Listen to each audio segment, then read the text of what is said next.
Boom, and we're live on another episode with Relic. How are you doing today, man?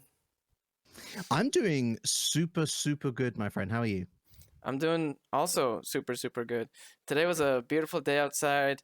I managed to get some exercise in. That's actually what I just came back from. I had to quickly eat some dinner and do the podcast. I didn't even have time to I'm, shower, but that's okay because you uh, cannot smell me, right? Absolutely. I mean, thank goodness smell-o-vision doesn't exist. I'm actually kind of on the opposite side where I've delayed my dinner and delayed all the things I need to do to after the podcast. So I think both of our ways works, and I'm really looking forward to having a chat today. Nice. Yeah, me too, man. So usually how I like to start it off is to talk a little bit about ourselves, because maybe there are some people listening that don't know who you are, maybe who don't know who I am, although this is the podcast that I hosted the whole time, so that's unlikely. But what can you tell me about yourself? So online, I go mostly by Relic, although others might know me as James Kirk. I am a host, a commentator, generally speaking. I have been for the last 12, 13 years over multiple different titles, although I guess listeners of your podcast will most likely recognize me from being a commentator on the EUIC Championship Series within the Pokemon esports ecosphere. I also do tournament organizing. I'm a yapper. I love writing, and I love everything nerdy, sci-fi, fantasy, whatever your taste. I will usually find interest in it. Well, it definitely aligns with something that I saw on your Discord profile. You have that little tag for Heroes of Might and Magic. Oh yes, I am. There's I found out about Olden Era, which is the newest installment in the franchise. I think, gosh, it was about a month or two ago. And then I found out that it was like announced a year ago, which blindsided me because Heroes 3 was one of my favorite games growing up as a kid. And so to see them going literally back to exactly the style that I tried in that demo, dude. Oh my I goodness. need to check it I out. I cannot need to check it wait. out. Please do. I'm a fan I of cannot Heroes. wait for early access to come out. I'm going to spend so many hours in it. Have you tried the Heroes 3 community expansion called Horn of the Abyss? I've not tried the community expansions. No, I think technology got too quick to the extent where my Heroes 3 copy just won't run anymore. Like it's an old. In fact, look at this. Hey, you have a physical I've got my old copy? copies, broken and battered. One could Dang, say I've dude. got And it's Heroes just 5 sitting up there, there as easy to well. access. Exactly, but I've not dabbled in like the community mods, although I've heard that the scene is really I'm telling you, strong. man. Horn of the Abyss is next level game changer. It's Yeah. essentially like players that are hardcore fans, they said, "All right, let's make expansions." So they literally added new castles, they balanced the game, and they recently released one at the beginning of this year. So it's like 3 or 4 Still going. expansions. Yeah, man, it's crazy. Like, That's crazy. yeah, When did this release? Was it like 1999 or so? 2000? yeah, I man. was 6 when this released. Yeah, yeah. No, and they introduced the online mode with like rank, elo, all this kind of stuff. Mm. It's really good. I highly recommend checking it out. Like, maybe it's just me, but I prefer that one over the other newer ones. Maybe that's why they're remaking No, I it agree. and trying to get Yeah, the old vibes. you hit the nail on the head. I did enjoy 4 and 5 for what it was worth, but 3's always been the one that, I mean, there's a sense of nostalgia that it's quite similar to Pokemon, actually, in that because you grow up with it, it's got that special place in your heart sort of vibe.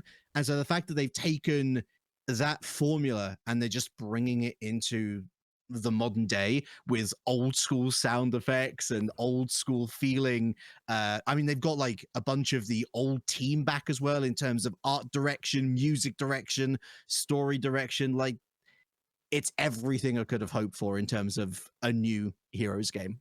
Yeah, this is actually so it does tie into Unite. This is something I talked about with other guests on this podcast, but Heroes of Might and Magic 3 is a perfect example of how the community keeps a game alive. And I think for Heroes, the reason why it stayed alive is because they gave them the tools to let them do that. like they have a map editor tool in the game, but you know the Mm. community took initiative and made other expansions and all that stuff. Not sure if that's official or if it's allowed, to be honest. But anyway, that's beside the point. The point is the Yeah. community kept it alive, and that game is over 26 years old, and it stays alive because of the community. And that's what I want to see from Unite. I want to see like more. I want to see the community be able to do something like this because they're very limited in what Mm. they can do. There's no map editor tool in Unite. There is no like custom game modes that players can make. Like everything is completely controlled by the developers and the game. It's like a more top-down approach rather than a bottom-up approach. And Mm. I played a lot of games growing up, and Heroes was one of those that I played a long time ago, and I played recently because of these new updates. But yeah, MOBAs has always been a thing I've been into. Have you? So before you got into Unite, did you also play other MOBAs, or did you start playing Unite as your first MOBA? Yeah, I mean, I was well aware of MOBAs. Like I say, I've been around the competitive gaming space for a long time, and so your leagues and your Dotas, and even Heroes of the Storm, I was well aware of what all of those brought to the table. I just never had a personal interest in getting into them. It didn't stick, the idea of a multiplayer battle arena with itemization builds and this and that. So when Pokemon Unite came along, and with it being free to play, that was basically my green light to give it a go. My partner at the time, she was super into League of Legends and she was super into Pokemon, and so she was basically arm wrestling me anyway into going and giving it a go. And what I love about Unite is not just the simplicity in terms of that itemization. You simplify down to a battle item and 2 or 3 held items as it is now, but it also had the depth in game up until a few days ago, dating the time of recording, of being able to choose your moves on the fly as well. That was a really appealing aspect Yeah. of Unite to me. Well, And on top of that, go ahead. Go ahead. Go ahead. Well, I was also going to say that I liked that it was only 10 minutes per game.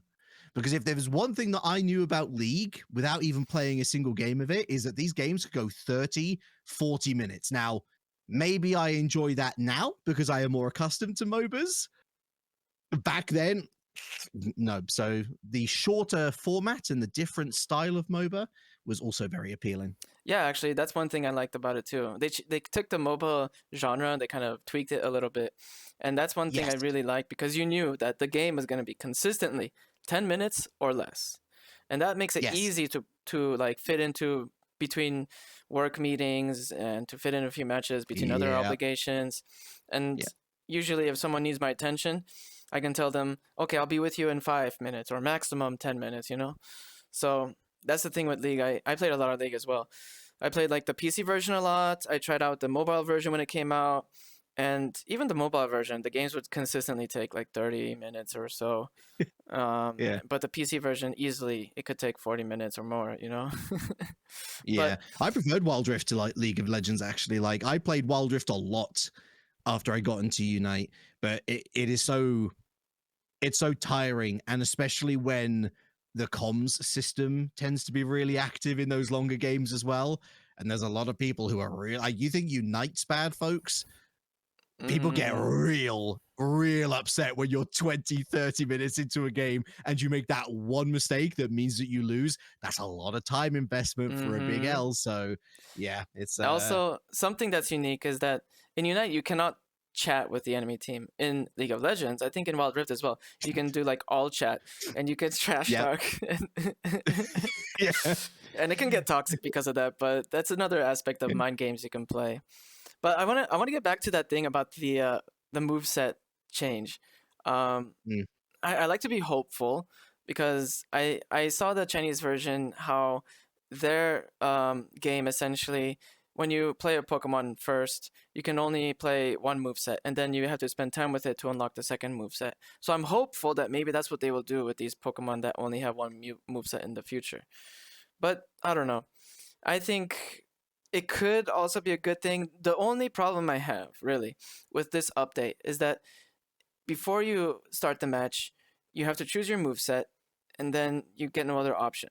I think I like the idea because as a mobile player of Unite, you know how many times I chose the wrong move? Oh my god! Yes. Like, Well, I don't know your specific case, but I know exactly what you mean. I've been there myself. yeah. I like on the phone, the problem is when you're trying to score or when you're trying to use a battle item and if you level up exactly in that moment, you choose whatever Yeah. ability is there. Sometimes you get lucky, sometimes you don't, depending on what move you wanted. But I think it's a really easy fix. I think all they have to do is have a little check, a little box that you can tap that says lock into these moves or do not lock in. Because then if people want to choose later, they can. And if people don't want to choose later, they also can have that option. Because there are certainly a lot of situations where you might want to decide later.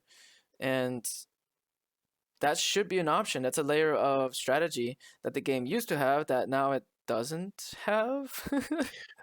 It would be nice, and your suggestion is echoed by many people that I see around the internet. I don't know whether we're going to get into a deeper dive on the current state of Unite and the developers, but I think that is a great example of the solution that benefits everyone and is a net positive rather than a really awkward compromise that nobody's really happy with. Yeah. It's right there. It's right there. And it's not difficult to code something in to say yes or no to that being a thing on your game. So hopefully. I mean, it never really made sense for me anyway from the beginning, because from the beginning you could choose like a preset move. And essentially, if you didn't select a move until it timed out, it would automatically choose that one. It would auto, yeah. But that didn't really do much because obviously you're not going to wait that long and you can still tap the one that you want to use. So I was wondering, like, why do you even have the option of choosing? It doesn't really do anything. However, now you're forced to take it, but you don't have an option to be able to choose later. So now they went on the other end of the spectrum, and a good middle ground was, like I said, just have a little box that says force this selection or choose later or something like that. I don't know. Super simple. Just in the settings. Like, it's not even something that you need to check for every Pokemon. Like, it should be in the settings. Yes, I do want to choose my moves in battle. No, I want to choose my moves prior to the battle beginning. Well, actually, and then, as you say, everything in that system makes sense. Well, I actually think it would be better for each Pokemon because there are certain Pokemon. Yeah, because there are certain Pokemon that I will always choose one move set pretty much 95% of the time. Whereas with other Pokemon, I will not. So if it is in the settings, then it kind of puts me in an awkward situation with certain Pokemon, you know? Fair, okay. Yeah, that makes a lot of sense to me, actually. I was thinking quite selfishly as, like, from a mains perspective, I think the majority of people in the game will play just the one or two Pokemon. Usually they'll pick something up that they like, and then that's kind of it. Like, ironically enough, I'm not in that camp, because in casting it's good to be able to play and learn everything. It helps with memorizing moves, play styles, what's feeling good, what's not feeling good. But even still, like, it remains baffling that they are forcing everybody into the same. The evidence is fine. Misclicks happen. I'd say if, I'm admitting it's a skill diff issue, like, if I'm misclicking something, that's on me as a player, but I can understand that it's not just adults playing this game either. Yeah, and I think that's maybe, like, that's the audience that we don't want to admit exists sometimes, but absolutely does. There are kids playing this game as much as there are the young teens and adults, which the game structure is perhaps more targeted towards. And I can understand why the kids would be very frustrated and upset if they do miss a move and then they feel like they can't be impactful in the game. Yeah, I mean, like I said, I've been there so many times. There was a match I played recently where I wanted to play Flail Snorlax, you know? So I have a build Mm. specifically for Flail Snorlax. And then I leveled up right when I was trying to score the goal. And then I chose Heavy Slam instead of Flail. And I just that's the situation where you're just screwed, you know? Because my whole build, all Yeah, the items I had were only for Flail. Man. But like I said, an easy fix is to just when you're like setting up your Pokemon in the not in the loading screen, in the selection screen, you can just check a box, you know, force these moves or do not force these moves, and simple as that. sure. So yeah, what would you say is your main role in Unite, by the way? What do you play the most? What do I play the most? I lean more towards brawlers. So Garchomp and Blaziken are usually my go-to. I think I'm pretty solid in terms of a frontline tank as well. So I enjoy a bit of the tree. I enjoy a bit of Mamoswine. I do enjoy a bit of Snorlax. But it's not to say that I don't enjoy playing anything. I do think if I was being absolutely brutal with myself, leave me off a speedster or the attackers, because I cannot do as much as I see other people doing. Like, their influence far outreaches what I can do on those Pokemon. But yeah, I tend to get drawn towards move sets where I feel a sense of agency in taking objectives, which is why Garchomp was like my solo main early days. Being able to slice through Dreadnought early on was a blessing, especially when nobody rotated to Dreadnought like early. And I'm like, oh, Yeah. my moment's here. Yeah, yeah. You know, I felt exactly the same. That's why I chose certain Pokemon that are very brawly and were able to do lots of damage to objectives. Because I think in solo queue, you gotta have that agency to know exactly, because you can have faith in yourself to know when you should rip an objective and try to secure it. Whereas, you know, if you're playing a defender or support that cannot rip at all, then you're just kind Yeah. of like, I hope my team does it. No, literally. Yeah. It's like there's only so much healing juice that I can like give to you before you're eventually going to fall in front of me and then I'm 1v4 on a goal zone. Yeah, yeah. What am I meant to do then? Like, my choice is go down or run away and not give over EXP, which neither's pretty good. Yeah, yeah, exactly. So how did you get into casting? I want to learn about that because, Yeah. yeah, you have quite a long history when it comes to games. But you said you're a yapper. Was it because you like to talk? You know, I used to be quite quiet. I knew what I wanted to say a lot of the time, but I wouldn't expand on those thoughts, I guess you could say. But I was encouraged during school to think about careers that used my voice. Like, we did some podcasty radio projects for homework or for a presentation or something. And my favorite teacher from all of those years, a history teacher by the name of Mr. Sprang, very softly spoken Scottish guy, lovely, lovely guy. He was like, "Hey, you know, you've got a really good voice for this. You know, you should look into that." And that was years before I even got into casting in the first place, or commentating as a general craft. The breakthrough moment, I think, was I was watching Formula One with my dad. I'd recently gotten into racing. It was like my big sports breakthrough. I'm like, I enjoy these things now. I can bond with you more.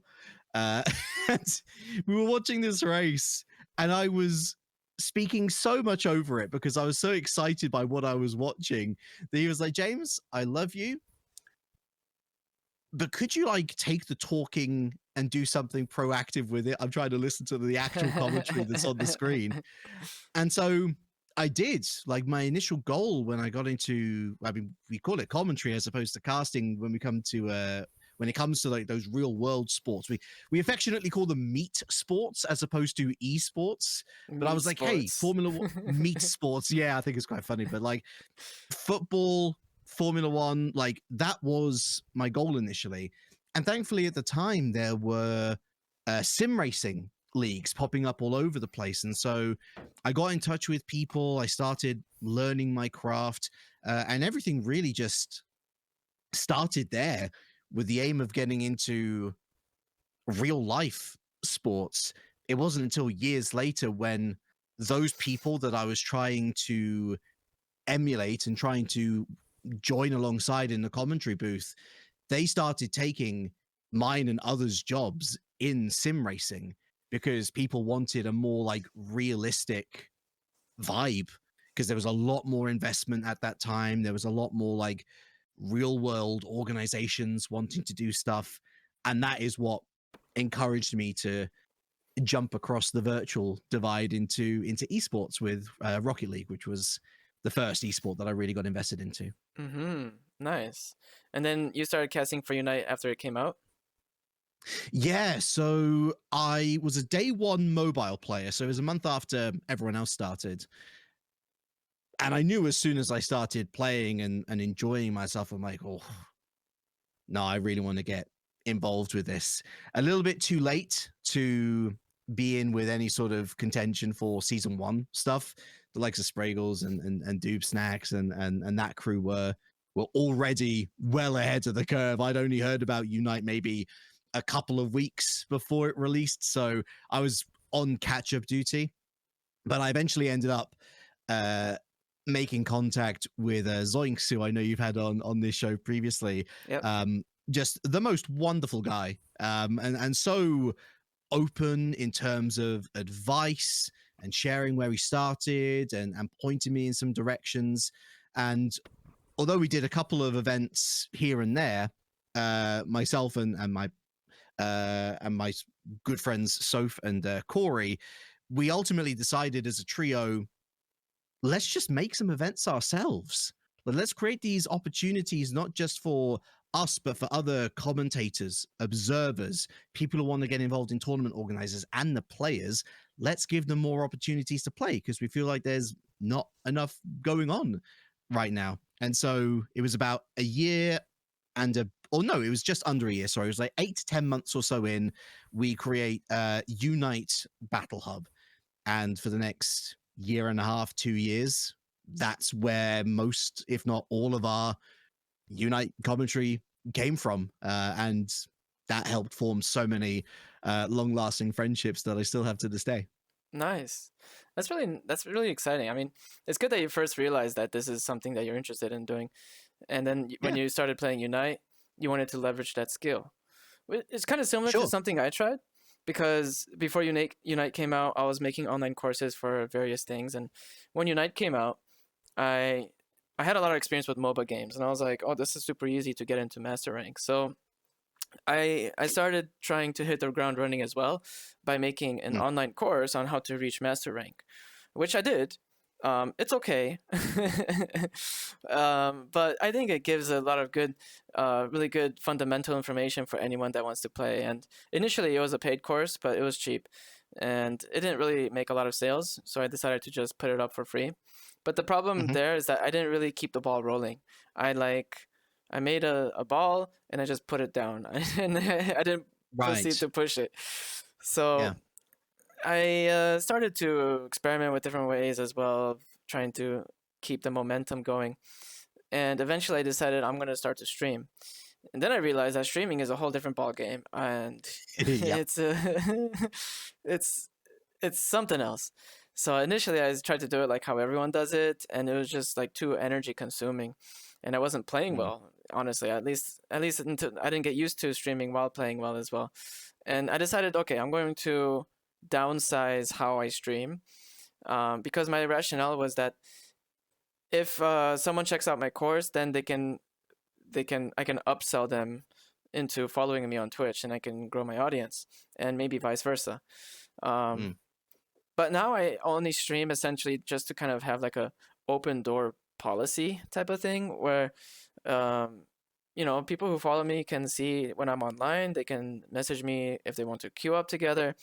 And I think it's actually, I found to be a really good practice in improving my gameplay, because all the videos are automatically saved. I can easily review my VODs, and you know that anyone at any moment can be watching you. So you have this pressure that you wouldn't have otherwise. And I think this is actually good if you're trying to get if you're trying to go pro, because when you're on a tournament stage, you have a lot of pressure it's probably next level from streaming, but it simulates it to some degree, so it can help kind of train you for that as well. You've been to these tournaments and that sort of stuff. Do you feel like the players play differently when they're up on the stage compared to not on the stage? Oh, 100%. Yeah, you kidding me? I mean, there's a difference between playing up on stage and playing at that same event, but on a B stage, so away from the public eye. I think knowing that you are going to be, because the thing about players is they tend to fall into a few different camps. There are the players who are so confident in themselves and what they bring to the table that it borders, sometimes lapses into arrogance, complacency. Yeah. But they also tend to be like some of the best players in the world, by the way. So I would never want to take that confidence away from them, because I think it takes away from what makes them good. I think you've got players who are insanely critical about what they do, to the extent where they have all the tools to analyze where they're going wrong, but sometimes it's the invasive thoughts during clutch moments which can turn them from one of the team's best assets into someone that maybe crumbles a little bit under pressure. And then I think you've got players who are just sort of happy to be there. They work hard on being good, or maybe they're just naturally talented, and they sort of just glide over the bumps and curves, and they sort of just get on with whatever, whatever will be, c'est la vie. And I think that all of those factors then go into a stage performance where it's not just about criticizing yourself or believing in yourself or believing in your teammates or whatever. You're on stage, you are being actively viewed by real people. You don't have to like ignore Twitch viewers or whatever. It's actual people who are watching you. And also, as if it wasn't bad enough, you've got two folks, ethereal voices, speaking up there on the big loudspeakers, directly analyzing you and being critical or being super encouraging, or just looking at every detail that you are doing and talking about it, which again, some people don't mind that, but I know a lot of players who, you say one critical thing about like one mistake that might lead to a bad team fight, which in Unite, especially in the final 2 minutes, can lead to runaway games against your team's favor. And they'll get upset by that, because they'll be upset at themselves. They'll be upset that it's being picked up on. They'll be upset if they've been isolated, sometimes unfairly, sometimes fairly. And so when you consider all of that in one package, and then you've just got to sit on that stage and perform in clutch scenarios, in single elimination brackets, I don't envy them. Like, I could not do that 100%. I'm glad I'm just a commentator, and I'm glad that I can use that voice to say what they are doing on stage is so difficult. And they, no matter what the result, no matter how well or badly they do, they should be congratulated for even having the bravery and the courage to put themselves in that seat in the first place. For sure. And on top of that, they all each have like a camera right in front of their face, and they're probably not used to that either. I mean, unless they've also streamed, but still. I think actually that just becomes periphery. Yeah. You're so locked in on the screen, all this around you, it just kind of disappears. So I don't think they're too worried about that necessarily. Hopefully, at least, because if it doesn't go into the background, then they're going to be distracted. They're going to play worse, and yeah. Exactly. Yeah. Have any players got upset with you, approached you, or messaged you about commentary that you made on their gameplay? Have you ever had players be like, "That was really mean," or "Screw you, man," or whatever? In Unite, I've heard whispers of when I've picked up on something, but again, like, nobody's ever like directly confronted me on something. And to be honest, if somebody did directly confront me, it's not like I'd ever feel worried about that either. I say what I say because I'm doing a job. It's never anything personal.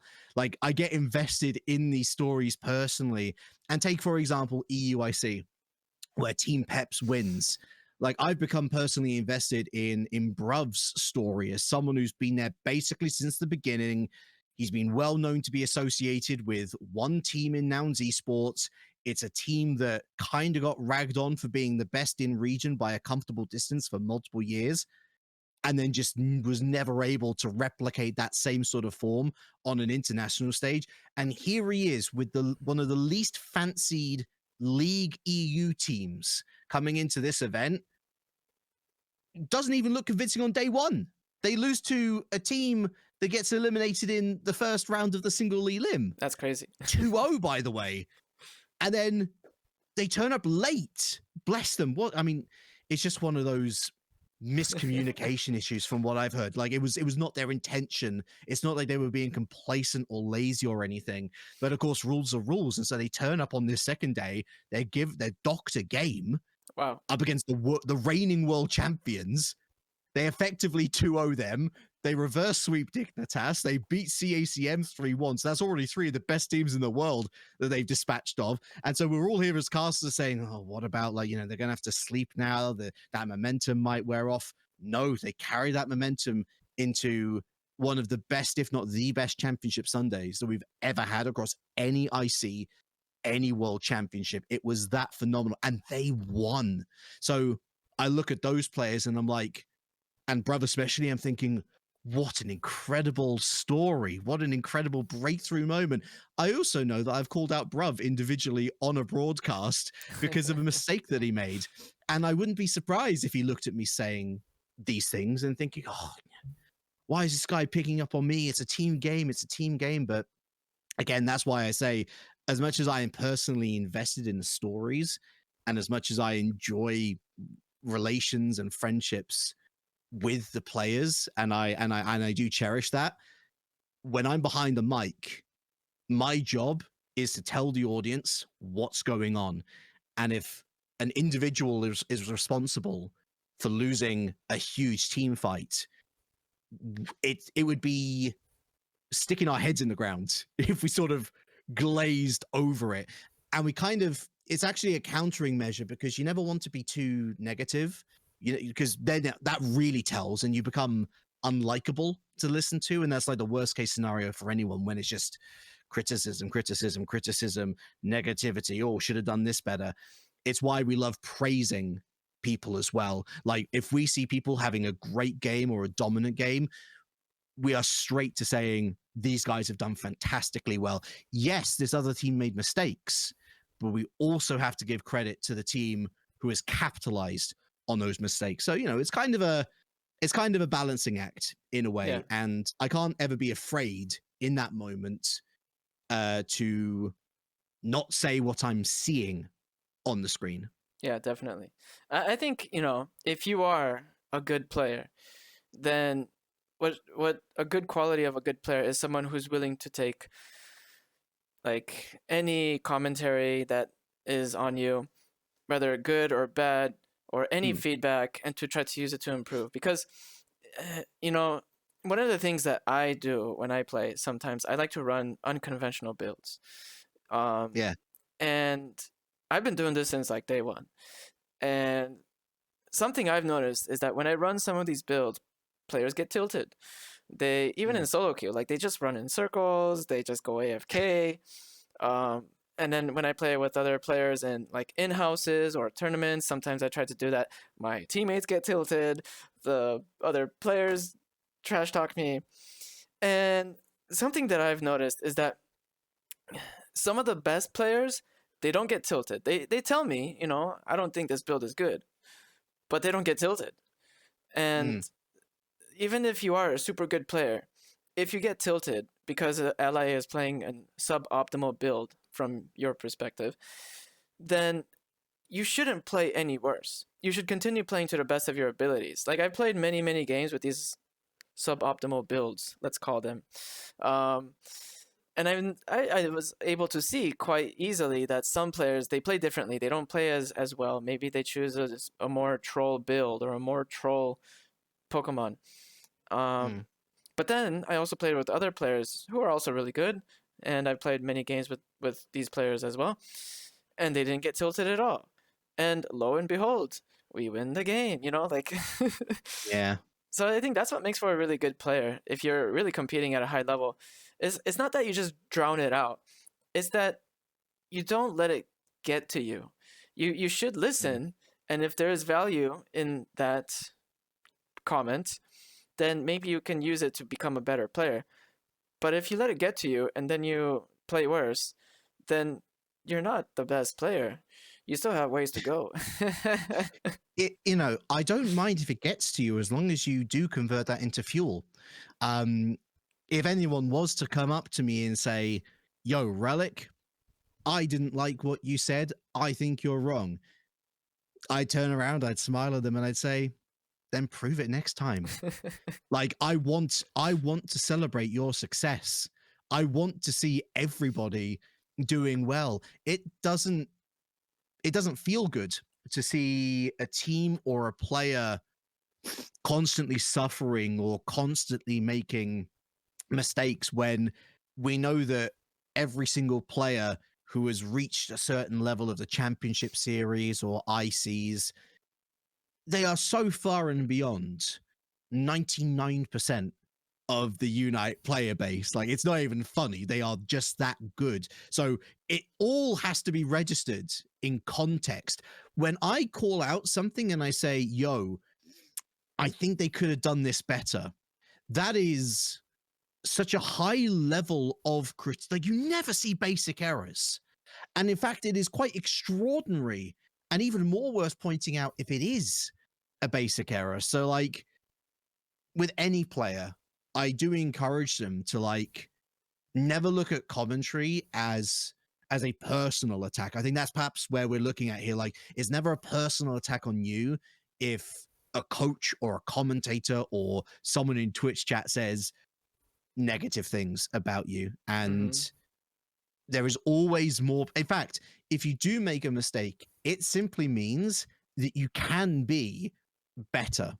I Yeah. don't know by how much, but the potential is there to erase that mistake and up your level once again. In Yeah. which case, again, that's something that I love to celebrate when we see these moments. Like, as I say, for Bruv to win an IC, for EU as an entire region to win an international for the first time ever in 5 seasons. How cool is that? After being ragged on for 5 seasons, oh, here we go, EU again, crashing out the competition on like day 1 or day 2. It's just a moment to say, screw you guys, we're here now, Yeah. and we're ready to play. Maybe that's what it took for them. Maybe they had to get spanked early on for them to to realize, okay, you know what? Again, Let's get serious. And channel it into fuel. It's a slow cook, slow cook. and then maybe they were playing like a next level mind games. They're like, oh no, we're gonna accidentally show up late. Oopsie daisies. And they just sweep them, you know? It was really fun, actually, because I got to have a chat with Bruv. I did one interview with him before the grand finals, but before that interview, we were just hanging backstage waiting for our calls to go on. And I was saying, how was the sleep last night? Because that's kind of like one of the big things, is how much time do you dedicate to researching and analyzing your opponents and VOD reviewing what you've done on that day, and ultimately like getting sleep, because Unite's first up on a Sunday. So you're out the venue at maybe 6 p.m., 7 p.m. local time. You've maybe got an hour or two to consider for dinner and a little bit of prep. And then do you want like 6 hours sleep, 8 hours? And he said, you know what? Like, that was the best I've slept all weekend between Saturday and Sunday. It's the best I've slept. Day 1, we knew that wasn't good enough. Like, we weren't playing our best. And so when it came to day 2, and he did say, it's like, oh, you got the, we got the game lost. But I said, let's just relax. Like, we've got this game lost now. Let's just play. Let's just forget about yesterday, forget about the stresses, forget about the league. We're here now. We've got to win from here on out to get past this series. So let's just do it. And it worked. And it worked again. And it worked again.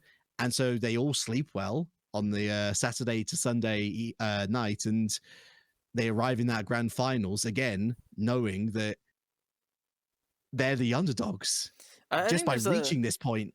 there's a lot to say there. You know, when Mm, you want something so badly that you give off this desperation vibe, energy, yeah, whatever you call it. yeah, You know, I think the universe responds to it. Like, you know, if you're in the dating scene and you have this desperation energy, the girl you're talking to is not going to respond well.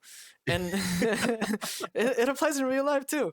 There is yeah. a really nice book that I read on this topic. It's called The Subtle Art of Not Giving a Fuck. And I recommend reading it. It's good. It's by Mark Manson. Um, My my therapist would have said something similar. Actually, like I think that it's right to know when you need to lock in.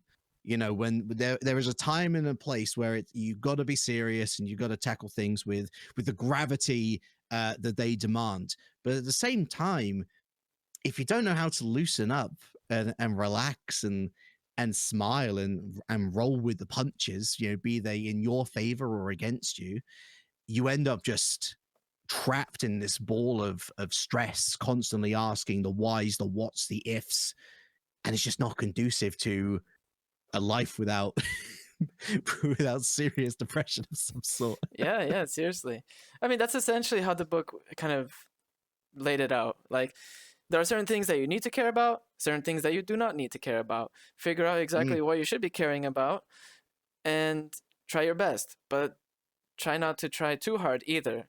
And then, you know, I broke it down and all that kind of stuff. And there's just so many factors when it comes to these competitions. Like, if you have to travel to the venue, if you have to sleep in an unfamiliar bedroom because you're staying in a hotel, if Yeah, I don't know, you're jet lagged because you're in a different time zone, if I don't know, maybe the food is different than what you're used to. Maybe there's germs. People get sick all the time after attending these competitions. mm, Maybe who knows what, you know, like the pressure from people watching you when you're on stage or even in that area, or even like the mind games that people can play in these tournaments, because other teammates, or I mean other members of the enemy teams, can approach you before your matches and try to trash talk you, get under your skin, you know, and mm. that kind of stuff. And it can happen off camera, it can happen on camera, it can happen on social media. There's like so many factors, and honestly, this is kind of why I love competition or competitive stuff, because you see this in other sports too, other meat sports, let's say, like boxing, for example, is a good example, because Sure. before they start their match, they do that thing where they like look each other really closely in the eyes and try to intimidate each other, or maybe just, I don't know, shake hands, or I don't know, whatever. Sometimes they try to intimidate each other, and even in the match, like they might fake a punch, and then the enemy is going to try to defend themselves and then leave another vulnerability, and etc., etc., etc. There's layers to this, and Mm. I think this is one of the things that when you reach a certain level of professional gameplay, suddenly you have to overcome these other aspects of the competition too. And I think that there are plenty of people that I've played with where I've noticed that they're freaking amazing at the game. They know how to draft well, they know how to make decisions, they know how to communicate, all this stuff. But when it comes to performing under pressure, sometimes they take things personally, sometimes they let their mental fail, and they let something get under the skin, or maybe something is unresolved in the back of their mind, you know, and they just need to Yeah. meditate or something, I don't know, get it out there. No, there's two sayings that come to mind. It's very lonely at the top is one. I think that the less competition that you have going up, the more that you end up focusing on yourself. And you know, we talk about Unite, it's a team game. At least you got your immediate teammates around you. I cannot imagine what it's like for the Go TCG and VG players. I mean, it's so essential for them to have friendships and support networks for when it does go wrong, because you are just 8 people once you get to the top 8, not 40 people that we see unite when we get to the top 8. It's a completely different ballpark. The other one And I got to say, I think a lot of people do go back to the Bible of Linkin Park now and again because they do have a lot of good things to say, both old and new era. And this one comes from the new era, although it is a phrase that's been used throughout time. Heavy is the crown. You know, when you reach that absolute zenith, when you are on top of the world, the only way is down, really. Yes, you can win multiple times. Like, sure, okay, but you've already hit that achievement. You've already become an IC winner. You've already become a world champion. Then what? Any finishing position below what you've done before is immediately seen as not as good as that one time when you did that one thing. So it's such a struggle day in, day out for these players of having to wrestle with those thoughts. And I almost envy the people who have their entire careers ahead of them. And it speaks to a truth for me as well. In commentary, we have very similar sort of pathways in that we'll start out grassroots usually. You know, some of the lucky ones, they get to do content creation and get pulled into commentary from that. But a lot of us start in grassroots. The next step up is to get called up for an official series, or maybe like a paying gig and then an official series. And then the next step after that is to do a world championship. And then after that is to cast the grand finals of a world championship. And really, you know, you're climbing that ladder, and it's not always going to be an upwards journey. There's always going to be bumps in the road. There's always going to be times where you're going to have doubt in yourself. The whole like idea of sports psychology in general, I think there's been a lot of people who've dismissed it when you look at like soccer, when you look at any sort of real world sport. But I think esports actually, because we're of a younger generation and we've grown up with mental health and psychology embedded into our education, into our learning systems, we understand the effect, both positive and negative, that these sorts of things can have, and the varying spirals that one event or two events or a succession of events can have on an individual. It's all fascinating. And basically what I'm trying to say, folks, is please go be social and find plenty of friends, because you will need them if you intend to go ahead and compete. Oh yeah, 100%. Like, I remember during the COVID days, I was living with 5 people at the time. It was a big apartment type of setup, and it was nice because I got my social fix there. But to be honest, if I was living alone, I don't know, I would go crazy. I was quite fortunate. I was with my family for COVID. Actually, it struck at a point where I was looking into moving into a new apartment, and those plans hit the rocks immediately. I'm like, I could move out if I really wanted to, but I mean, who would I be moving? I mean, I'd have one person in there at maximum, and I'd rather have both my parents and the cat around for that extra level of social interaction. Yeah. But going back to what you said about like reaching the top and all that, that's like super deep. And I think it just goes to show how like we can reach different moments in our life where we like peak. I know that because I did a lot of photography in the past. And there was one specific picture that I took. And after I processed this picture, I was like, I've peaked. Perfectionism at its finest.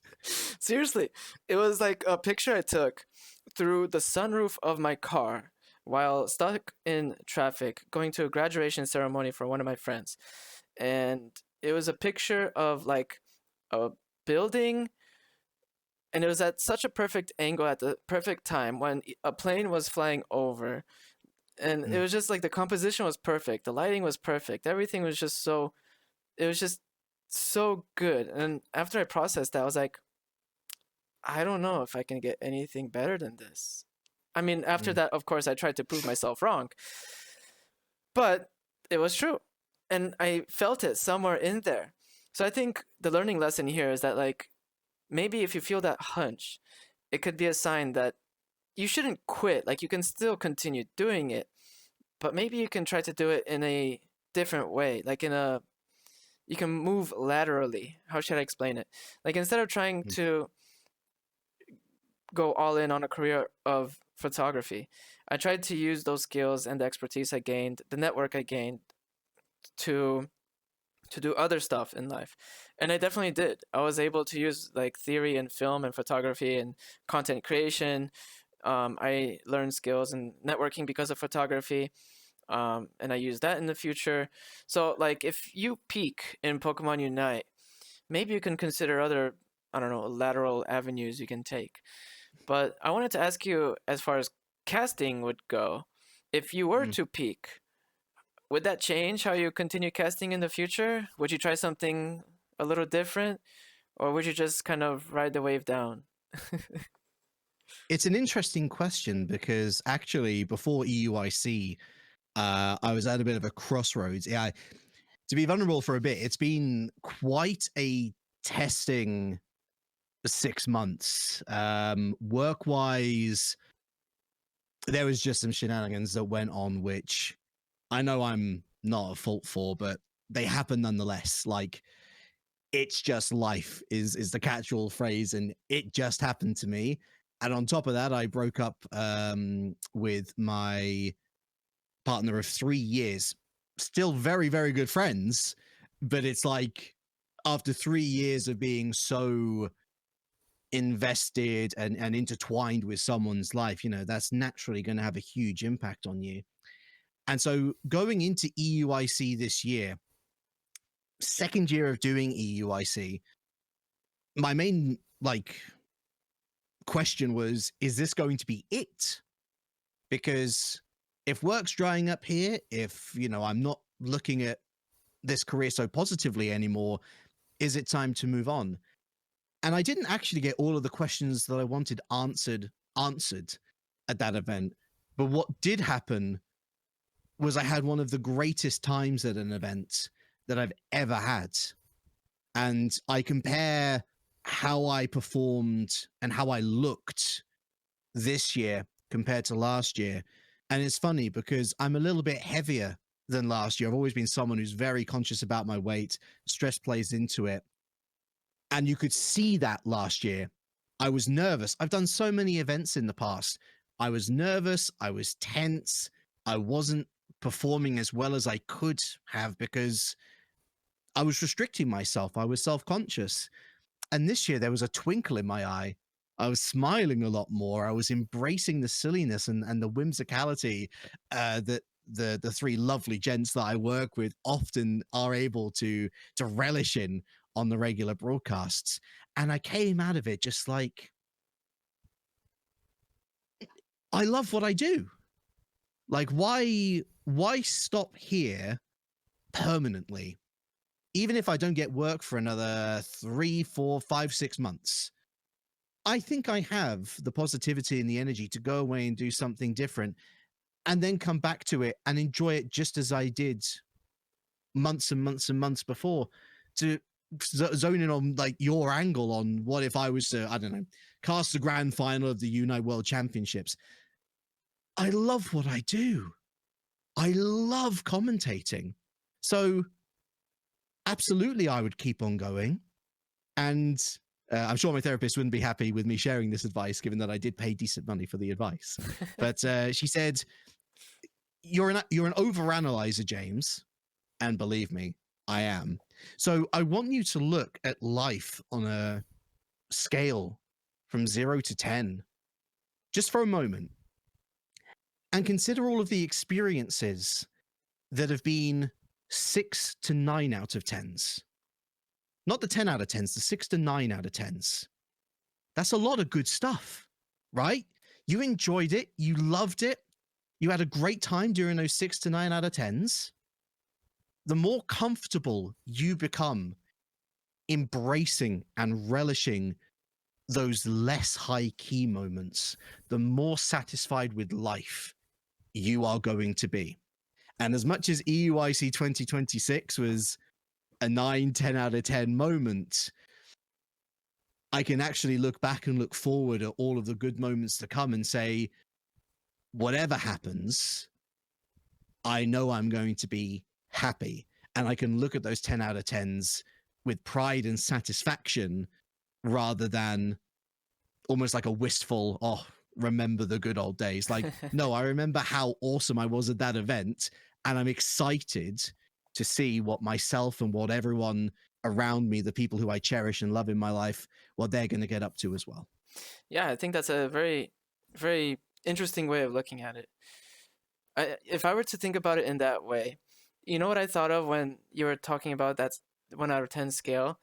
It's like traveling, because I had this existential crisis from working in the corporate world. I worked at Amazon for 9 months, and as you probably know, Amazon is savage.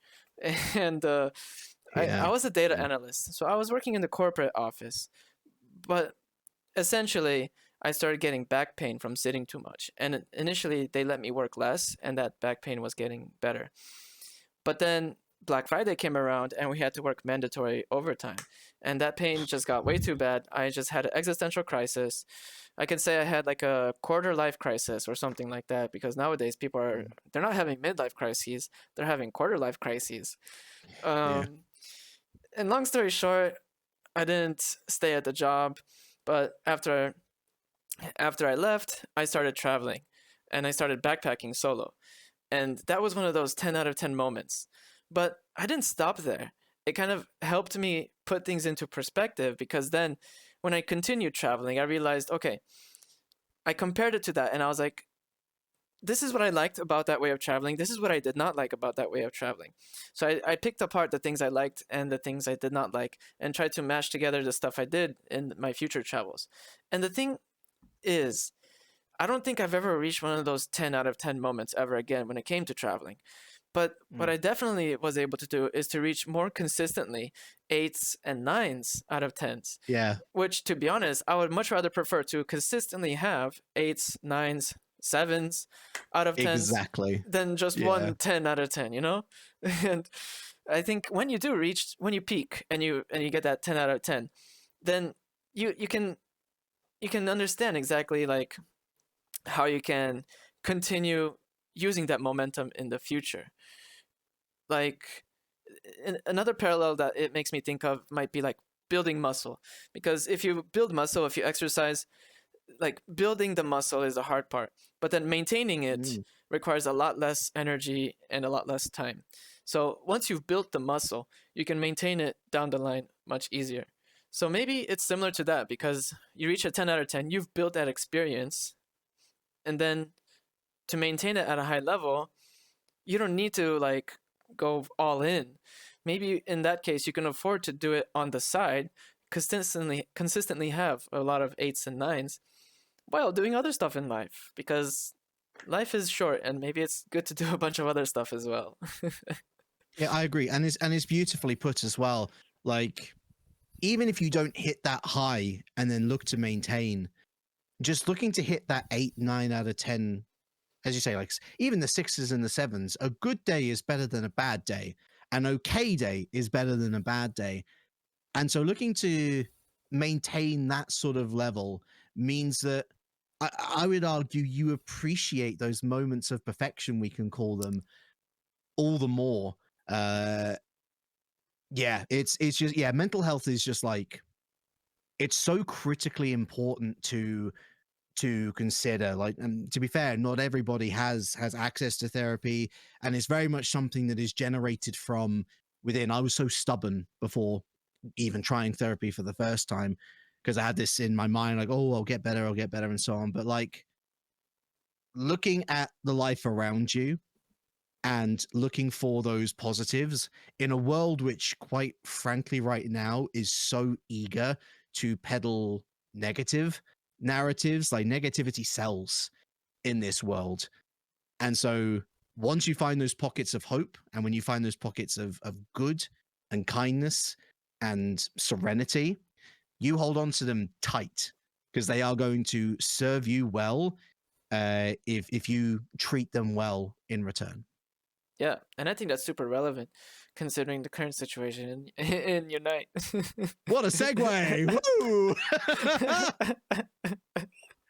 Yeah, I mean, look, to touch upon it very quickly, you see everything online. I've been pretty sassy with a couple of comments that I've thrown into the wind regarding especially the reduction to two move sets. I know that there are some people who are thinking that perhaps the end of service is nigh. I don't think that's the case. I think that there is far too much content and far too much future proofing going into current announcements right now to suggest to me that the service is ending anytime soon. When you say I think future that proofing, what do you mean? So when you look at the wording of their letter, the things that they are doing in the game, it's with long-term change in mind. It's not stagnation. It's not leaving the game as is and just chucking a bunch of content at the wall.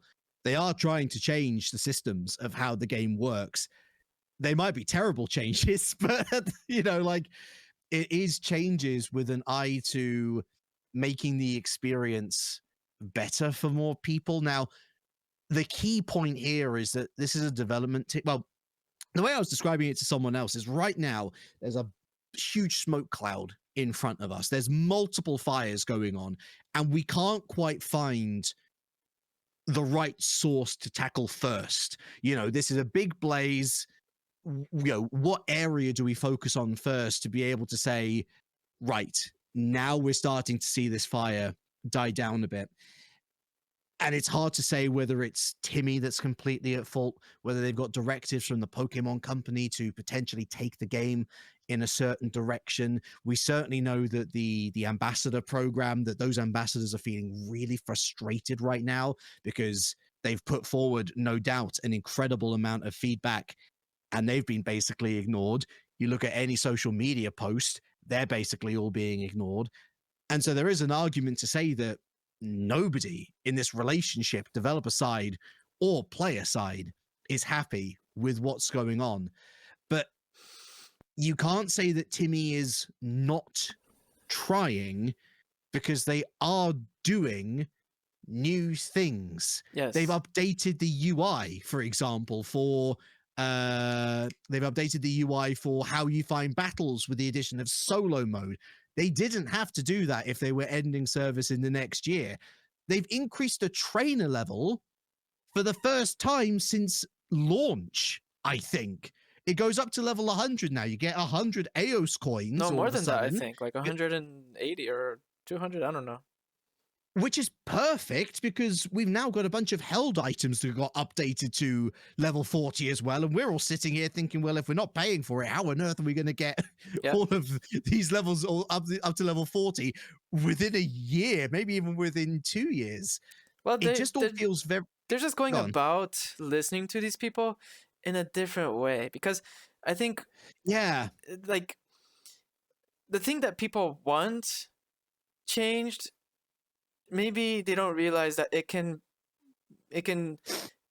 be brought about in a different system. Because, like, for example, I made a petition for them to improve the license journey system, and the main image that I put on this petition was like, it says, we want our EOS coins back. And I didn't necessarily agree, but that was the image that everyone was sharing on social media, so I just slapped it on there and said whatever. But in the description, it goes into more detail about what exactly needs to be changed. And in this recent update, like, the solo mode has a lot of license journey token points, whatever that it is. So yeah, they're kind of listening, because if they let players accumulate more of those points, then they can unlock more Pokemon, and it essentially makes it cheaper. But on the other hand, I think, as we said earlier, we kind of have to be hopeful, and if we put out good vibes out there, then maybe the world and karma will return us with good vibes, To be fair, I totally understand why people are so in the dumps about Pokemon Unite. I think it's valid and super understandable to be frustrated about the game, especially when we're screaming, like, from every direction, we literally just want this, and this, and a decent balance, and we'll be fine, we'll be okay. Even the license journey, I agree with you, it needs tweaks. You don't have to just, like, get rid of it after all of the efforts. the concept of license journey is fine. We don't want new players to come into the game thinking that they're going to be Mr. Hero central area every single time. We want to show them supporters and defenders are awesome picks as well. You can become a really good frontline player and synergize better with any team that you play with. I bet that's the logic that they're going for with the solo mode. It forces them to play different mons, different strategies, Exactly, etc. But then the license journey restricts which Pokemon you can get. Where I look at, like, say the first 50 levels of the license journey. In my mind, it should be you get a choice of any attacker, any all-rounder, any defender, any supporter, any speedster. Level 1, 2, 3, 4, 5. Repeat over until level 50. Then you've basically got most, if not all, of the supporters, most, if not all, of the defenders and the speedsters, a huge chunk of attackers and all-rounders. So you've got a lovely balanced base pool. And then after level 50, completely free choice. Because people are coming to the game and they want to play their favorite Pokemon. And if their favorite Pokemon is level 115 or whatever it is, they don't want to invest hours upon hours upon hours just to get to that point, because unfortunately, the gameplay in the state which it's in right now and the community sentiment is turning people away. Oh my god. So, have you ever been on the Pokemon Unite subreddit? funnily enough, the Pokemon Unite subreddit was the first place I went to when I was looking at where I could get started with Pokemon Unite commentary. And it is a hostile place right now. Oh yeah. Right now, yeah. Right now, it's like literally, it's just a circle jerk of people trashing on Unite nonstop in every possible direction, no matter what. Like, I think it's one of those situations, my friend, where I think it's okay to say to yourself, if you're not enjoying the game, don't play it. The community and the friends that you have made in this game are not beholden to, they're not strictly locked to this game. You can still play with them in other games. You can still, Discord call with them elsewhere. You don't have to play the game if you don't want to. We all want the game to get better. It's, I mean, honestly, it is the biggest gas up of hopium that still manages to keep itself active to this day. It's a Pokemon game. If it gets it right with one huge, massive overhaul update, then all of a sudden the narrative turns from end of service in the next year to this thing's going for another 5 years. And that's just the truth of it. Is it feels awful now, just as it felt awful when they were developing the Chinese version and the Western version of Unite. It felt more like it was going to be end of service then than it did now to me. That's the weird, complex mechanics of it all. Like, at least they are still developing content. Obviously, we want it to be better content for all. We want more moves. But hey, look, I mean, 3 new Kanto birds. That's still cool. All 3 Johto starters. That's pretty cool. If we can find a middle ground, even, where the developers are actively acknowledging community sentiment and actively implementing stuff based on community sentiment, I think that solves a lot of hostility and a lot of problems. It wouldn't be perfect, but I guess this is my plea to them, like, communicate and show a bit of initiative rather than putting yourself behind a glass window pane and smiling and waving when you ship out something that ultimately nobody really asked for. Yeah, I mean, it comes back to circle back to what we initially talked about. I think it has to do with enabling the community, because if they think of it from more of a bottom up approach, then people are going to be enabled. They're going to be able to make suggestions that are more likely to be implemented. They might be able to make their own custom maps, etc. Like, one of the things I realized with one of the various projects and businesses I've had in life is that community is super important, and for some businesses, community is absolutely key. I think it applies in Unite as well. And those places, those businesses, those industries where they try to maintain a top-down approach are the ones that want more control. And Yeah. I'm not sure if it's the Pokemon company that wants to maintain that control or if it's the developers from Teamy. Who knows? But I think they should, just let loose a little bit. Maybe they should read that book I mentioned earlier. Hey, Spragles CEO. He's been saying it for the longest time. Let's get Jake in. Let's see what he can do. But no, totally. I mean, look. Speaking of, if Jake and Chris and Kello saw us, like if they all leave the scene tomorrow, that's it. And these are community leaders. These are people who are seeing what the community is saying, and they are crying out for positive change. It's why the ambassador program was supposedly created in the first place. It doesn't hurt to listen to people who you are directly servicing. Like, you've already caught these people. They're already interested in playing your game. They have been playing your game for 5 years. I understand you want to bring new people to the game, but don't you think that the people who have played it for the last 5 years and suffered through some weird updates and been trying to onboard their own friends as well, don't you think that they'd have something good to say about it as well? I mean, I'm one of It those just feels people. like right, exactly. Like, I committed to playing this game, like yeah. I don't have infinite time nowadays. I've been super busy, and I decided, like, I grew up playing lots of games. I experimented a lot, so now I know what I want. And I decided I want to just get good at one game, like just as good as possible, one of the best, blah blah blah. So I committed to only playing this one game. So I am one of these people that is completely invested, and from my perspective, I have no other option than to try to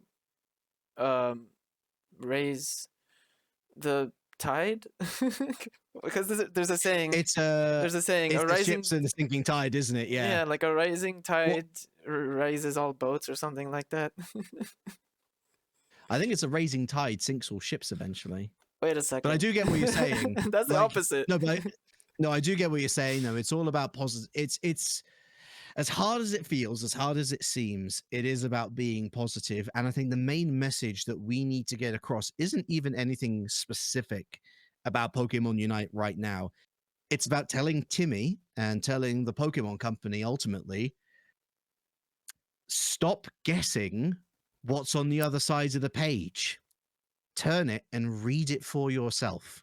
This community and the community figureheads are there to tell you what sort of TLC is required to get people on side again, to make Well, people happy. you could also argue, like, to play devil's advocate, if you were to go back in history and look at the invention of the automobile, if you were to ask people back then what they wanted, they would say a faster horse, but they wouldn't want a car. And maybe that's kind of the situation, and that's how they see it. Like, players are saying they want a faster horse, but they're trying to bring them the car, But here's the thing, is we're not talking about a prime horse in peak condition. We're talking about a horse with 3 broken legs. And I think what the people are asking for is not a car, is not a faster horse. They've grown quite attached to the horse that has served them well for the last 4 to 5 years. And they'd quite like a doctor to mend the legs, first and foremost, before they think about the next big thing. So I absolutely understand the devil's advocate, and it is 100% that like business approach of we're trying to predict what the player base will want, not what they can have. But well, here's the thing with horses. When a horse does break its legs, it's essentially kaput. Like, I used to date a horse girl, and that's what she told me. Essentially, when the horse breaks his legs, they have to put him down. Let's then turn to a dog. We don't want like a mecha dog. We don't want like a virtual like Nintendogs style thing. We want the dog that we've loved for the last 4 to 5 years to mend its legs and to be happy again with a wagging tail. And I think live service is such a fickle beast, because the biggest impression that you can make in a live service game, and you'll see it with Supervive, High Guard, I imagine the same is going to go for Marathon as well. If people don't respond to it initially, it's going to flop, and it is not going to keep a good player base.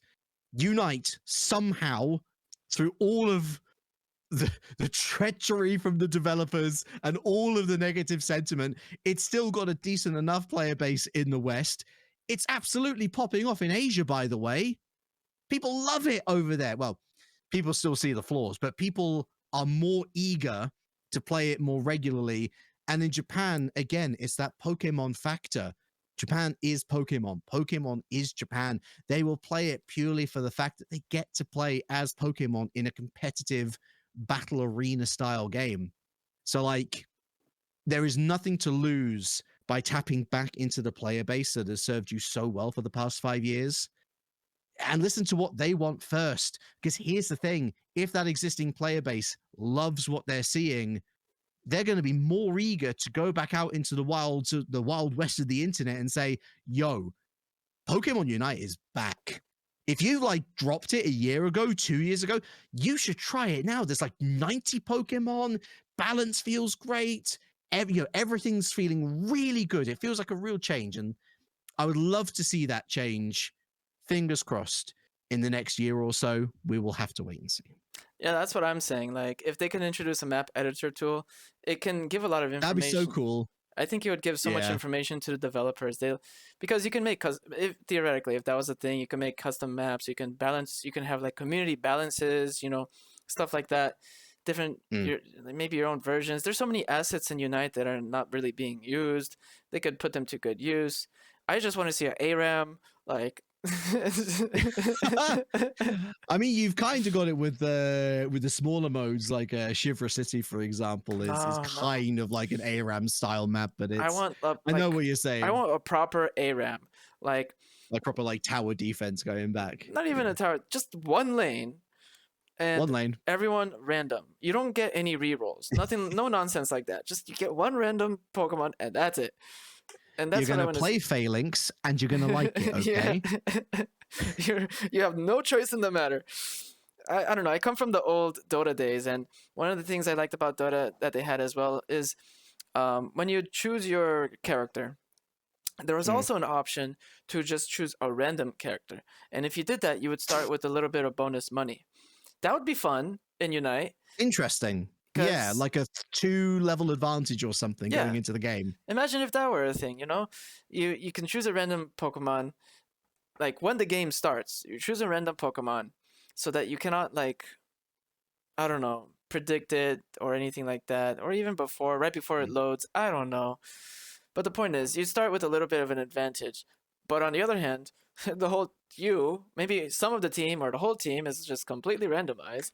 And it's a randomness, situation. I mean, they have full fury mode, but there's so many good ideas for free, by the way. To be fair, there's a lot of people with a lot of good ideas out in the space, and like you say, it's like that's I guess the point I'm trying to get across is the community kind of knows what they're talking about at this point. We don't have like the numbers in terms of player numbers. We're not seeing the trends of Unite, and I definitely do think that, again, that younger skewing audience, like the kids, I do fear that they might get left behind if the competitive scene and if the regular like teen to adult players, if they had their way completely. But I'm also sure that if that conversation, like that factor was introduced, how do we keep it accessible for the kids? Well, hey, one of the things that frustrates me is move sets. Like, wouldn't it be cool to introduce tutorials for Pokemon and to teach them a move set? And then once you get into the proper games, like ranked, hey, all of a sudden you have access to 4 moves, and you can choose whether you are locked into, a couple of moves straight from the off, or you can have the player service. Like, please the community, and the community will please you. Yeah. Scratch their back and they'll scratch yours, right? Mutually beneficial. It's the way it works with live service nowadays. Yeah. Honestly, that's kind of what I'm hoping to do with this podcast, because I feel like when people are put in this kind of environment where they can just have an open discussion and talk, it's going to hit differently. And I'm not sure if any developers watching or listening to these, or if anyone from the Pokemon team. Listen carefully. Listen carefully. We're totally not bagging on your game. But if if they were cool enough to appear on the podcast, which they are, if they're willing to, is more of the question. That would be really fun. I think it would be really Hey. interesting to have someone from the team appear on here so I can drill them with all these questions.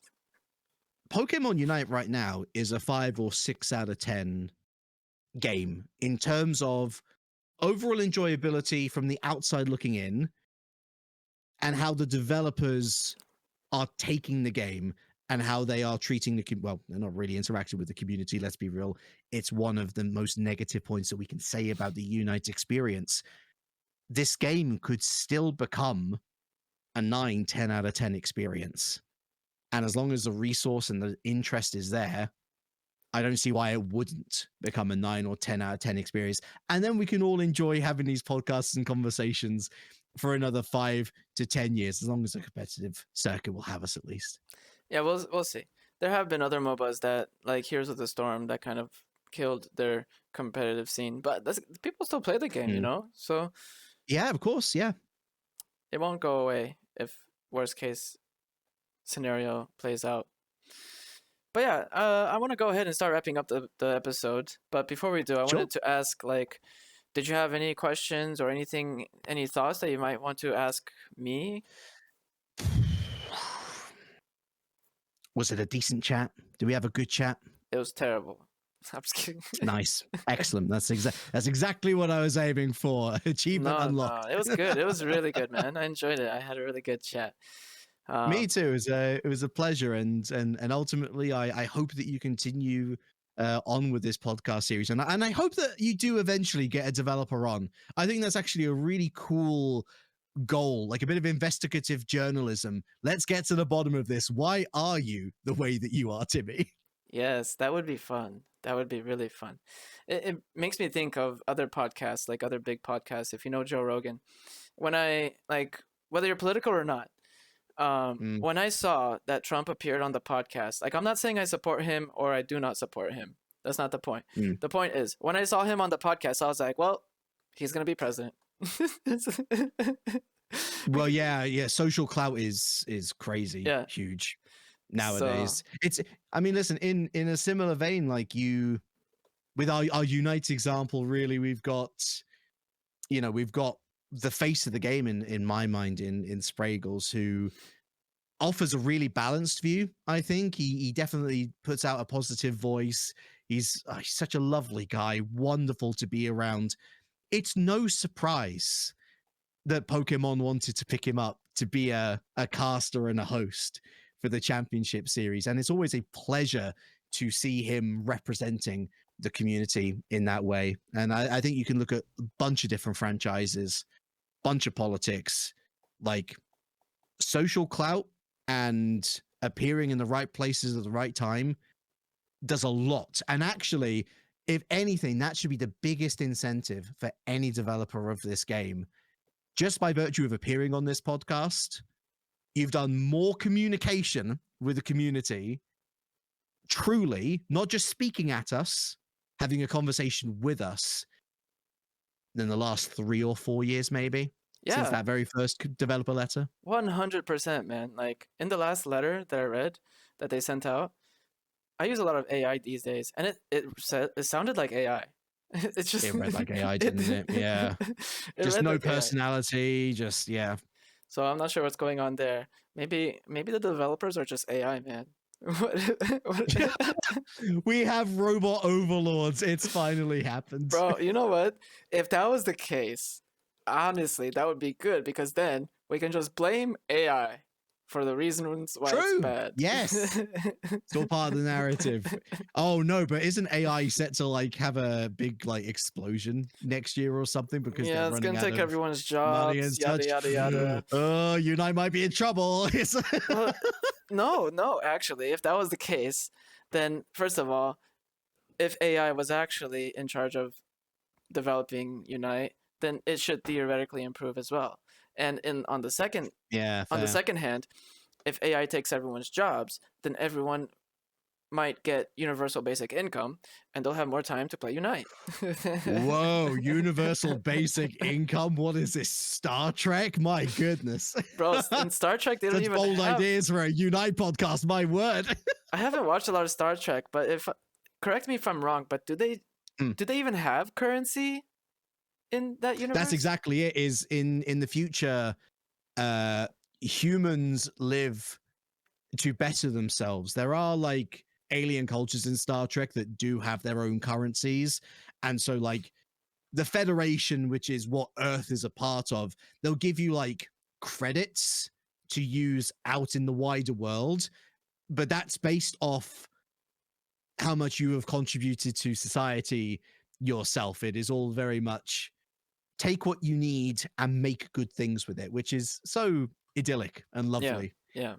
And I hope we reach that in like 300, 400 years. I don't know if we ever will, but there we go. I'm hopeful for that too.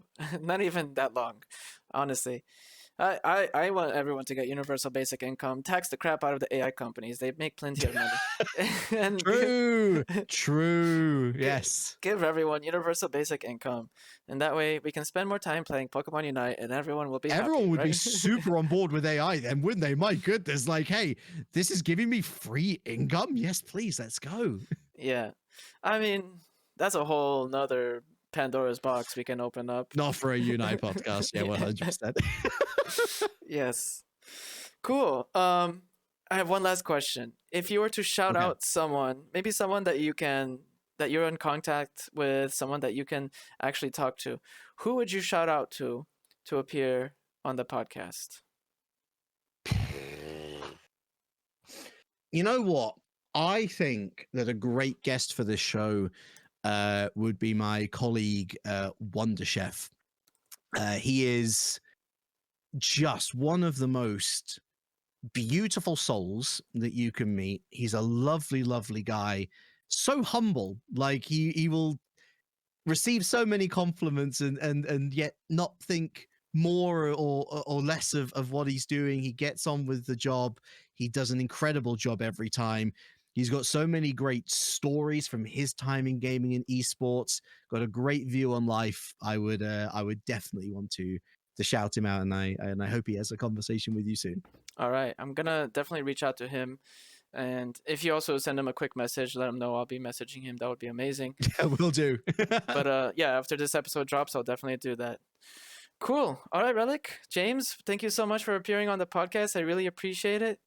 My pleasure, dude. Thank you for having me. Of course, I really enjoyed it. And that's it, guys. Another episode of Elite Encounter.